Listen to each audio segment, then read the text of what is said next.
Hey fellow writers, it's Jessica Froberg, and today I want to have a deep dive into beta readers.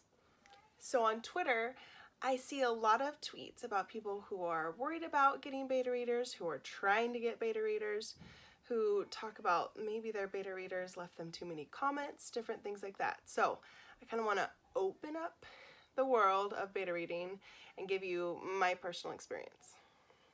Do you like my nothing says mom like a themed band-aid?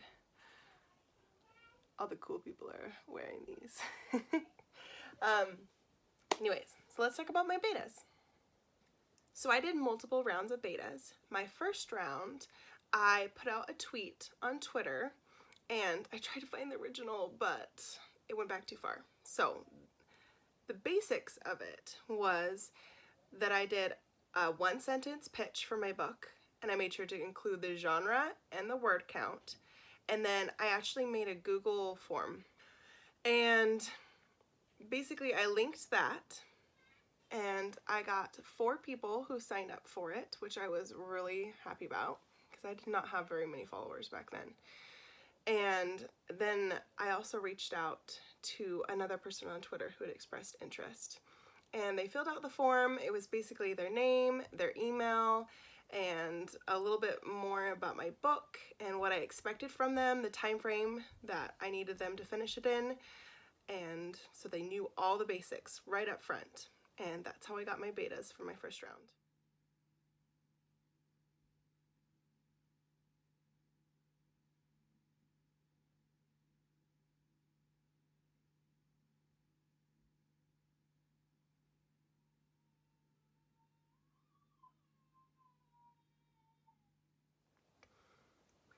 I had 3 parts to my book. Literally, they're broken up in 3 acts.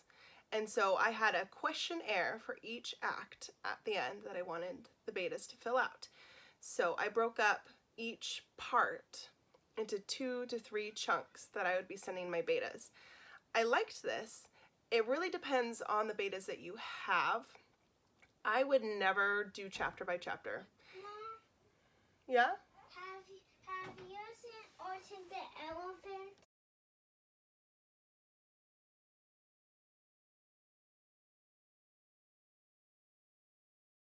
With all of my parts, my betas were very responsible. They got back to me pretty quickly. They were very kind and helpful, and I never had to nudge any of them. So actually that's a lie. I did nudge one, but she told me that she had to bow out because of some family issues. And so I did lose her halfway through, which was a big bummer because her feedback was amazing. But don't forget that you can nudge.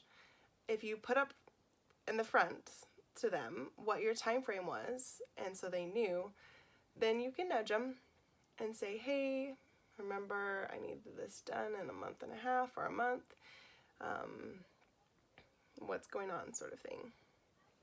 I also use Google Docs instead of Word. I like Google Docs because it has an option to not allow anyone to download or copy and paste, and I liked that, and I felt like I was still in more control because I had that document that they were looking through. The only problem is when they would read, it notifies you when they start leaving comments, and that would spin me into a whirlwind of anxiety every single time that I would get those emails. And so after a first couple times of that, I actually stopped the notifications in my Google Docs, and that helped a lot.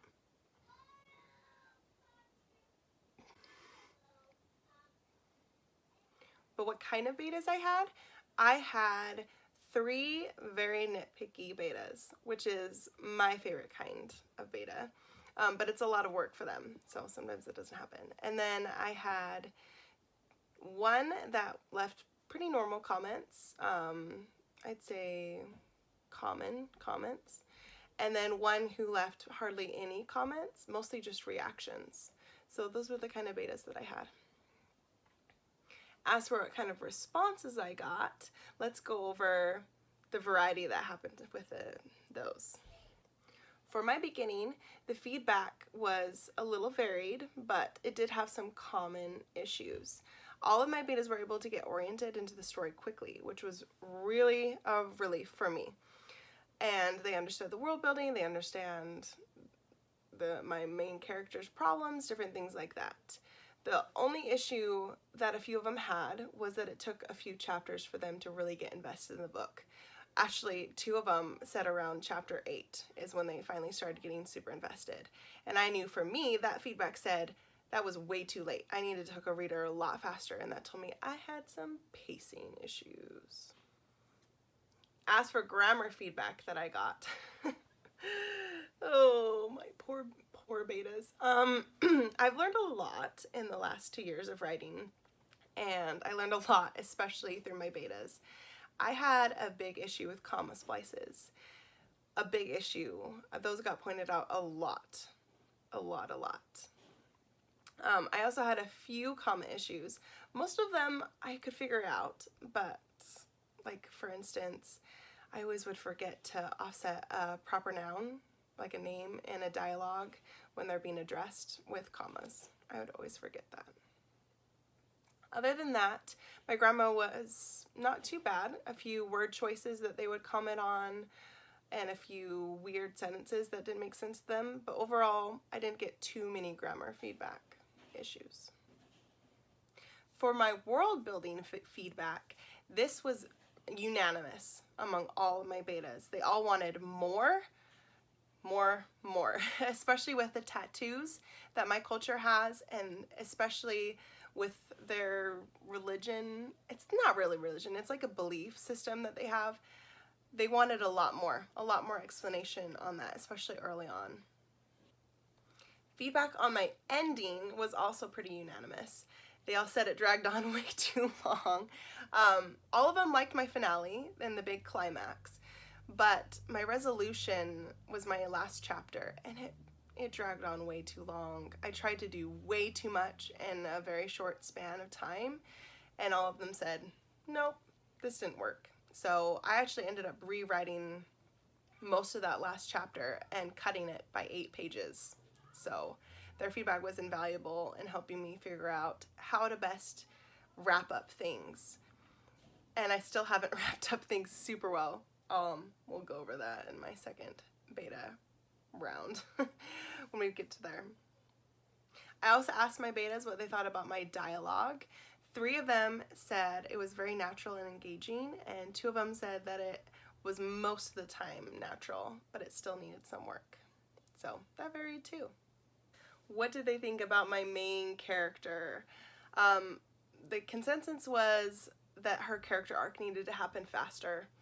There's definitely a process that my main character goes through, and all of them said it took her way too long, and it was really frustrating as a reader that she kept flip-flopping back and forth and different things like that. So I knew I had an issue with my character arc and that it needed to be quicker in some parts. So they just wanted her to have a little bit more grit, a little bit more spunk, and she needed it. I mean, as the Robin Hood figure, she needed to own it, and it does take her a little bit to get there, and I needed to quicken that pace. Overall, everyone really liked my main character, though. That was really nice. They said she was engaging, and they believed in her, and they wanted her to win. So I knew I just needed to fix up her character arc a little bit, and then they could really root for her as a main character. As for the rest of the cast, 2 of my betas said that there were too many characters. They had a really hard time knowing who was who, which happens. I mean, I have a big cast, a very big cast, and so I knew I needed to cut down a few characters and maybe merge a few of their roles into one character. I also have a trio of friends. My main character is part of them, and they said they just wanted more. They wanted more of, especially the best friend character, which made me really happy. And so I got to add in a lot more scenes with her and just really showcase their friendship in this book, which I really liked. One character that all of my betas hated, everyone was like, this character is a mess, and I knew she was a mess, kind of, but I didn't know how to fix her, and so I just threw my manuscript to my betas and was like, I'll just see what their feedback is. And they all hated her. They're like, this is a weird character, I don't understand her. and it was the mom character. And so I knew I had to really change her role in the book and what happened with her. As for what they thought of my plot twists, because I love plot twists. I love them. I love reading them. I love writing them. So it's really important to me to see how they felt about my plot twists. One of them they all really liked, but they wanted more explanation to it, more. And so I knew I needed to flesh that out a little bit more. The second big plot twist, one of them loved it. She raved about it. She thought it was amazing. Two of them thought it was really cool. And one of them said, meh, it's okay. And so I was like, all right, well, if most of them thought that it was pretty good, then I'll keep it. And I think it's just a personal preference of that last beta. And so, yeah, that's how I decided to take that feedback. One thing that was really important to me is what they thought of my book as a Robin Hood retelling. I've read a lot of retellings. I know that they really need to stick out and they really need to pop and really bring something new to the original version. I mean, the original version of Robin Hood is kind of weird because it's a lot of legends that are pretty scattered, but I wanted to see what they felt about the idea of my Robin Hood retelling, and all of them said they loved it. They thought it was really original and a really well done retelling. So that gave me a lot of confidence, especially after their negative feedback on some characters and different things like that. My romance subplot went over fairly well. I have a complicated romantic subplot, and a few characters reacted very strongly to the romantic subplot, so that made me really excited. And they just loved my love interest, which, I mean, they're the love interest. I want them to be loved. The one thing, though, is I got some negative feedback on the ending of my book with the love interest and the romantic subplot. A lot of them wanted more at the end. They wanted they wanted a stronger wrap-up of the romance subplot. And so I added in a little bit more, but I actually wanted mine to be a little open-ended. And so I was okay with their feedback that they wanted more, because hopefully I can write a sequel one day, who knows, and that's where I'll expound on it more. Okay, I'm going to read you some actual feedback, like quotes from my beta readers for a question that I did in my questionnaire. The question was, were the characters and relationships believable? So my first beta said, I am not truly connecting with Rhea and Alex's relationship, although I'm not sure if you want us to completely. It makes sense, but it doesn't make me gush. But I'm afraid I'm already Team Corin. Some of Rhea and Alex's dialogue seems a little off. The second beta answered, the mother isn't really a person to me still. The third person said, yes, that's it. And the fourth beta said, yes, very. So you can see how different the feedback varied. I mean, you get one person who says, I have this, and this issue with relationships. And then you have, on the other end of the spectrum, someone says, yeah, I liked all of them. I thought they were believable, and I liked the characters. So for me, you have to take that wide range and factor in that they're different people and they're just going to have different views on how you did it. But also take those separate views and kind of try to find the middle ground in what you can accomplish and what you can fix as the writer. That was all from my first round of betas. Overall, it was a really awesome experience. I had a lot of anxiety and nerves throughout it. I was really worried that they would hate it, honestly. And sometimes when I would get hundreds of comments on a section, I would feel overwhelmed and think, oh, they really, really hate it. So I made sure to ask questions about their enjoyment of the book in my questionnaires, so I could still see if they enjoyed it and what parts they did enjoy to help me hold on to while I fixed all the negative feedback. I totally found beta readers important for my journey in fixing my book. They helped focus my second round of edits, and they gave me a perspective of what the reader was feeling and thinking while they were reading my book. It was so helpful, and I totally recommend it. Another form of beta reading that I did was first chapter critiques. I mean, I've kind of lost count on how many people have read my first chapter, but it's easily over 30 people. I would talk with people, anyone who seemed interested. When I would post about my book, I would ask them if they would read my first chapter. And originally my first chapter was 14 pages, but I got it down to 10 through their feedback and understanding what was critical for readers to know and what wasn't. First chapter critiques really helped me, and I would always offer it to other people, and through editing theirs and beta reading their first chapter, I learned a lot of craft and just how a first chapter really should read. I really recommend doing this. I recommend it with any friends that you find, either on Instagram or Twitter, or even if you're meeting in groups in real life. Do first chapter critiques. First chapters are critical. I mean, if you're self-publishing, your first chapter is what your readers are going to read, usually on the on Amazon, on the preview, or just getting into your book. You want to hook them. But as a traditionally published author, first chapters are basically always the writing sample that you send off to agents. And when you're on submission, that's what the editors are reading. So you really need to nail those pages. And most agents ask for the first 10 pages, and so it's just my advice that try and see if your first chapter can be 10 pages or under, so that you can make sure that they get the full effect of the first chapter when you're sending it to agents. Alright, at the beginning I said I did multiple rounds of betas. Here's where we're getting into my second round of betas. I was fortunate enough to get into Pitch Wars, and so I was able to work one-on-one with my mentor and really do a ton of edits.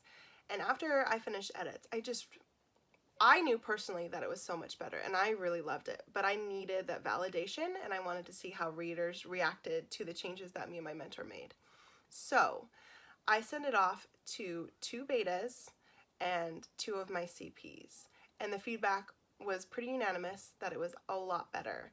I got no negative feedback on the mother figure, and so I knew that I had nailed her this time around, which made me really happy. The world building people were much more excited about. They understood it. It was a lot clearer, and overall people were a lot happier with how much I fleshed it out in my edits. As for negative feedback, I still did get some. I mean, nothing is ever perfect. You need to understand that. Even after Pitch Wars and working on hardcore edits with someone, it's never going to be perfect, even when it's published. So the negative feedback that I did get was the end still wasn't as wrapped up as people wanted. I had left 2 of my characters' endings pretty open-ended. I did that for a sequel, but with the negative feedback that I got, I realized I needed a little bit more. I needed to leave the reader with some understanding of where those characters stood at the end, because they were very important characters to the plot. So, overall, what did I learn from my betas? I learned so much about my manuscript. I learned how things were perceived, both characters, world building, plot, so much. They were amazing. It was so amazing. I can't praise beta reading high enough. Yes, it is hard. It's really hard to put your work out there. Not only are you worried about someone stealing it, I know, I was just worried. I just worry about that. But I was also really worried that they would hate it. But overall, my betas were actually a lot nicer than I expected. A few of them, I wanted them to be more blunt. I really wanted them to point blank tell me what they thought. And so I think you shouldn't worry too much that it'll be too blunt and too awful. I think most people are trying to be helpful. If you do run into feedback that isn't helpful, I would definitely sit on it and think about it and try to pull out the core of what they were worried about. Because sometimes people can be a little rude about what they think you need to fix. And if it's not resonating with you, think to what the core idea of what they want to be fixed is, and then address it through that. I also think the key to not getting overwhelmed with beta feedback is organization. I did do a video on how I organize my beta reader feedback, and I will link it below for you guys to check out. It really helped me. It kept everything in a spreadsheet and all their answers to each question in order, and so I could easily look through all of my betas and see what each one thought about a category to be able to get the wide variety and see if there was any correlations. Also remember that your betas are doing you a big favor, a huge favor. They're spending their time for free to beta read your book. So be kind to them, be patient with them, and provide them with the knowledge on how you want it to be done so that they don't feel confused and worried about what they should be doing. Overall, I hope this insight into what beta reader feedback I got and how I handled my beta readers helps you if you are in the process right now or getting ready to. Remember, betas are awesome. They will give you feedback, both negative and positive, and that is a really, really good thing. It's okay. We are always going to have readers, and this is our first chance in a way that we can control to see what readers are going to think. I love feedback. It's amazing. I love blunt, hard feedback that allows me to focus my revisions. It's really nice. So I wish you the best of luck and happy writing.